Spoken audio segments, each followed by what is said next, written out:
To make it sound classier, Trisha Patton called it a gods and goddesses party. Everybody was supposed to show up in togas. A lot of skin and a lot of beer to celebrate the crazy weather, almost 80 degrees in April. Unfortunately, the Avengers was a thing. That's why half the Aphrodites at Trisha's lake house that night were getting flirty with a pallet of Thors. I don't think this is what Trisha had in mind, I told my boyfriend Dave Eccles, grabbing his hand and nodding at the mixed deity crowd as we set up our stage gear. With a grin, Dave said, "She wanted a party. She got a party," and leaned over to kiss me. Dave and I were the intermission entertainment, a local band who would already be at the party when the DJ had to go pick up his mom at work. Usually we played our own songs, but tonight it would be an hour of funny indie covers of frat rock songs. As I tested the pickup on my acoustic guitar, I cut a quick look at the crowd. A spotlight seemed to follow me, and not in a good way. Everyone hesitated and ran their eyes down my costume. The best expression was bafflement, but the worst was amusement. I forced a smile and kept setting up. I hadn't gotten the memo that a sheet over a regular little black dress was enough of a costume. Geek that I was, I'd raided my sister Ellie's closet. She danced for the Columbus Repertory Ballet Theater, so she had plenty of bits and pieces that added up to a goddess. A gauze wraparound skirt over a silver shot leotard. Silver slippers with matching ribbons crisscrossing my legs. Producing extra ribbon, Ellie threaded it through my thick, dark hair. Alternating white with gold, she plaited and twisted, taming my wild halo. Then, because it was a permanent part of her ballet DNA, she knotted it in a perfect chignon on the top of my head. Pulling tendrils out around my face, she considered the look. After taking a picture with her phone, she declared me ready to rock and sent me on my way. When I'd left home, I felt good. Pretty even. A little bare because I never wore my hair up, but good. That confidence burned away as soon as I stepped onto the temporary stage in front of Trisha's French doors. The party was packed. A wood dance floor stretched over the pool. Snacks and drinks circulated under a white light-strung arbor.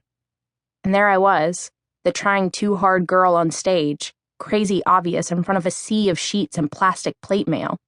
Power mingling, Trisha buzzed the stage. "You guys are so great. Thank you so much for doing this." "Anytime," Dave said, zeroing in on her. As soon as he did, Trisha turned her attention to him and him alone. Why shouldn't she? With his fresh, all-American face, Dave got all kinds of attention. He was the blue-eyed, blonde-haired boy next door, wrapped in a flag and carrying Mom's apple pie. Seriously, at 4th of July parades, people practically worshipped him. And after our gigs, girls did, by the bucketful, even if they had boyfriends. It had always bothered me when Dave flirted. Even if it meant nothing, I couldn't help but feel a twinge of jealousy whenever he turned his attention elsewhere. Trisha had her own boyfriend, none other than Will Spencer, our high school's biggest player. Exactly nobody understood how she'd caught him and kept him. Trisha was well off, gorgeous, and genuinely likable. Definitely a catch. She stood apart from other girls with a mane of copper hair and green eyes clear as glass. But Will had never seemed like the type to settle for one girl, or 10, or 100. Not when he could have his pick and have them all. Will and Trisha were the senior class's enduring mystery. I couldn't help but wish the enduring mystery would step away from my boyfriend. "I'm so glad you do private parties," Trisha purred, clutching Dave's mic stand. Dave powered up his amp and smiled. "For you, anything." My heart sank, but I said nothing. Dave flirted with everyone, everything. Once I'd seen him wink at a baby and then a dog. People fawned over him, and he couldn't help reflecting some of that glow back. To be fair, he flirted with me too.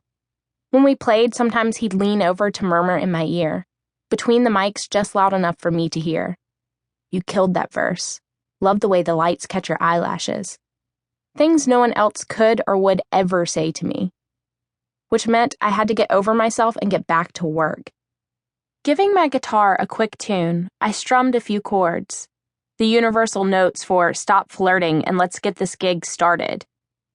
"Later," Trisha said. And when the crowd surged, she was gone. Dave stepped back. Nudging me, he turned on the smile for me and me alone. In the uneven light of the party, his eyes looked more